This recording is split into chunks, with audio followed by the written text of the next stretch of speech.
અમરેલી પત્રકાર એકતા પરિષદ જિલ્લાના તમામ તાલુકાઓમાંથી કલેક્ટરને આવેદનપત્ર આપવામાં આવ્યું હતું।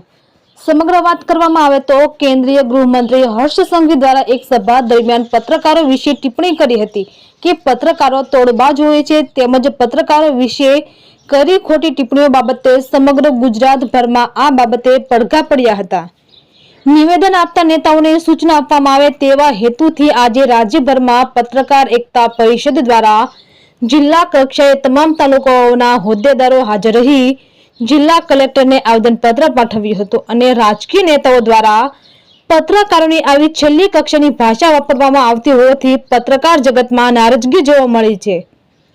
ફરી ક્યારે આવા પ્રકારની નીચલી કક્ષાની રાજનીતિ કરવા માટે પત્રકારોને નીચે દેખાડવામાં ન આવે તેના માટે રાજ્યભરમાં જિલ્લા કક્ષાએ આવેદનપત્ર પાઠવી પત્રકારોની આ વાત સરકાર સુધી પહોંચે તેવી જિલ્લા કલેક્ટરોને રજૂઆત કરવામાં આવી હતી।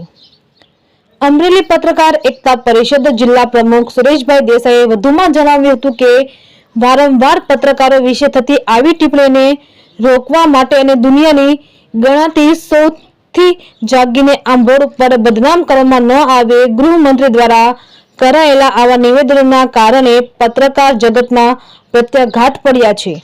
ફરી ક્યારે આવી ઘટનાઓ ન બને તે માટે પણ જિલ્લા પ્રમુખ સુરેશભાઈ દેસાઈએ કલેક્ટરના માધ્યમથી સરકાર સુધી રજૂઆત કરી છે। તંત્રી પ્રતિક સાવલિયા, અમરેલી।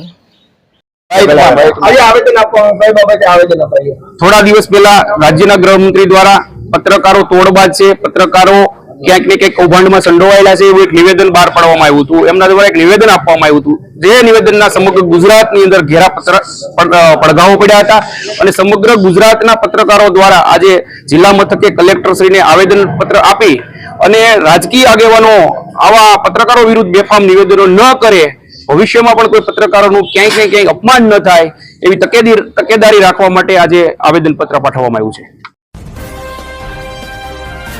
અમરેલી 24 ન્યૂઝ ચેનલને આવા જ લેટેસ્ટ ન્યૂઝ જોવા માટે અમારી સાથે જોડાયેલા રહો અને સબસ્ક્રાઇબ કરો, બેલ બટન દબાવીને નોટિફિકેશન ઓન કરો।